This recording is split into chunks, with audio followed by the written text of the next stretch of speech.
Anies yang sebelumnya dianggap sebagai calon pemimpin dan sebagainya dan seperti seolah-olah hanya milik Partai Nasdem, hari ini sudah tidak ada artinya lagi. Bahkan kalaupun mau bicara soal Pilgub DKI Jakarta, Anies tidak masuk dalam pertimbangan Partai Nasdem. Bayangkan. Bicara Pilgub DKI pun itu Nasdem nggak mempertimbangkan. Hari ini lebih menang Sahroni. Ya karena begitulah cerita Partai Nasdem gitu ya. Mereka sudah mendapatkan keuntungan, mereka sudah dapat suara, ya sudah selesai. Anies ya udah tinggalin. Tapi bagi Anies, meskipun saya nggak suka gitu ya, kalau Anies ini berada di luar pemerintahan, tetap menjadi oposisi dan kemudian terus tampil sampai 2029, dia akan menjadi tokoh yang paling bisa diperhitungkan untuk Pilpres selanjutnya. Tapi ya kembali lagi gitu ya, kalau dia bisa menarik panggung politik ke dia. Karena kalau dari sisi apa yang disampaikan oleh Anies dari beberapa pertemuan terakhir, beberapa kesempatan terakhir, dia orang ini punya kans untuk menjadi penantang gitu ya. Tahun 2029 siapapun capres yang akan maju, entah Prabowo lagi atau Gibran sekalipun. Orang ini punya peluang, orang ini punya kans gitu. Jadi kalau Nasdem kemudian mau meninggalkan Anies seperti yang terjadi atau nampak kita saksikan hari ini, ya silahkan saja. Tapi Anies sendiri harus bisa untuk menarik atau membuat panggung politik sendiri agar itu menjadi perhatian sampai minimal tahun 2028 atau 2029. Tapi dalam politik semua bisa terjadi gitu ya. Partai Nasdem mungkin hari ini sudah bertemu, tapi nanti bisa jadi nggak jadi. Tapi apapun itu, kita sebagai warga kita harus menikmati drama-drama politik yang seperti ini, karena untuk urusan politik serumit apapun ternyata masih bisa diselesaikan dalam tempo 1 hari. Makanya kita tidak perlu terkejut kalau kemudian hari ini Nasdem dan Prabowo tiba-tiba bertemu gitu ya, karena udah selesai. Negosiasi bisa selesai dalam 1 hari. Tapi untuk urusan ideologi, untuk urusan demokrasi, untuk urusan ekonomi dan sebagainya yang harus kita pertahankan, itu bukan waktu yang bisa, bukan suatu masalah yang bisa kita selesaikan dalam waktu yang singkat. Dan itulah yang harus kita perhatikan ke depan. Saya berbicara seperti ini mungkin merasa sok tahu dibandingkan Surya Paloh, tapi nampaknya ini yang benar. Tapi ya sekali lagi, menjadi menteri, menjadi bagian dari kekuasaan, menikmati ribuan triliun setiap tahun, itu memang sangat-sangat menggiurkan. Oke, kembali lagi di channel MD 2045.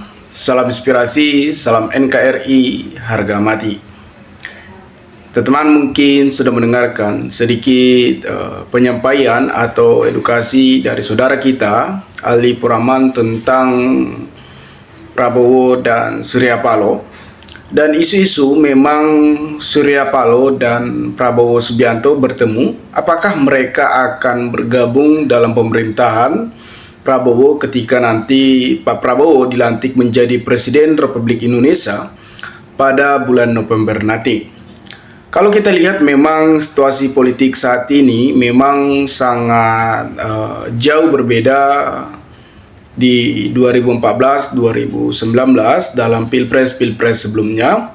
Di pilpres di 2024 ini banyak yang sangat brutal. Inilah situasi dinamika dalam dunia politik. Kadang teman menjadi lawan dan lawan menjadi teman. Seperti apa yang disampaikan oleh saudara Ali Puraman ini, yang dimana dulunya Anies Baswedan disanjung-sanjung menjadi pemimpin yang tangguh, pemimpin yang memiliki integritas yang sangat tinggi dalam memimpin NKRI ini. Makanya Nasdem mencalonkan Anies Baswedan menjadi calon Presiden Republik Indonesia pada bulan kemarin. Dengan apa yang disampaikan Ali Puraman ini, yang dimana Anies Baswedan ditinggalkan oleh Surya Paloh dan Nasdem. Nasdem yang mengusut Anies Baswedan, namun ditinggalkan oleh Nasdem. Apakah benar atau tidaknya, teman-teman mungkin sudah memahami dalam dunia perpolitikan, karena ini dunia dalam pemerintahan juga, yang dimana banyak orang yang memang hanya mementingkan pribadinya sendiri untuk memiliki kekuasaan dalam NKRI ini. Memang kalau kita lihat situasi dalam Pilpres di 2024 ini, pergerakan-pergerakan antara Nasdem dan Surya Paloh ini akan menjadi acuan persahabatan antara Surya Paloh dan Prabowo Subianto yang kita tahu dulunya memang dekat, dan bahkan juga dulunya isu-isu bahwasannya Prabowo dan Anies Baswedan dicalonkan, namun mereka malah bersaing. Namun untuk isu sekarang, dan kita lihat yang disampaikan oleh apakah nanti Anies Baswedan dibuang oleh Nasdem ketika Nasdem bergabung kepada kabinet dari Prabowo Subianto. Kita lihat saja nanti teman-teman, kita tidak bisa memastikan apakah nanti Surya Paloh akan bergabung kepada Nasdem dan Prabowo Subianto. Kita lihat nanti ketika nanti Pak Prabowo dilantik menjadi presiden di bulan November nanti. Saya harap orang yang memiliki integritas yang tinggi tentunya harus memiliki prinsip atau karakter yang bagus dalam perkataan atau penyampaian atau komitmen dalam perkataan dari sebelum-sebelumnya, dan memegang perkataan agar tidak blunder.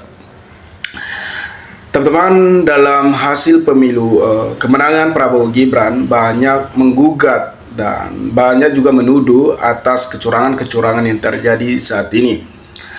Menurut saya, pemimpin yang bersih, pemimpin yang emang dipilih rakyat Indonesia tentunya memiliki leadership dan pemimpin yang tangguh dan memiliki karakter yang baik dan tidak sombong dan tidak arogan. Dan kita tidak melihat ke belakang, namun kita melihat ke depannya bagaimana nanti Indonesia ini ketika nanti dibawa ke depan, apakah bisa menuju emas di tahun 2045.